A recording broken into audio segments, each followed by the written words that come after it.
This is Rajnandini Adam, the student of class 9th, and I am from LFSDIVINE. As we know that many water sources were getting dirty, and lack of problems we are creating many, like pollution, air pollution, water pollutions, and many people are getting disease while drinking that lakes, pond waters. Let we see. To solve this problem, we started a Revive Water Save Earth company.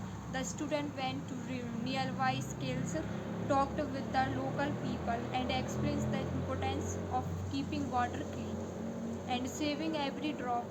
They helped in cleaning small ponds and wells, removed plastic waste, and planted trees near the water sources. The local appreciated their hard work and joined in the cleaning activity. Through this project, students learned teamwork, responsibility, and love for nature. Everyone took part nicely, and together we spread the message that clean water is life and it is our duty to protect it. Thank you.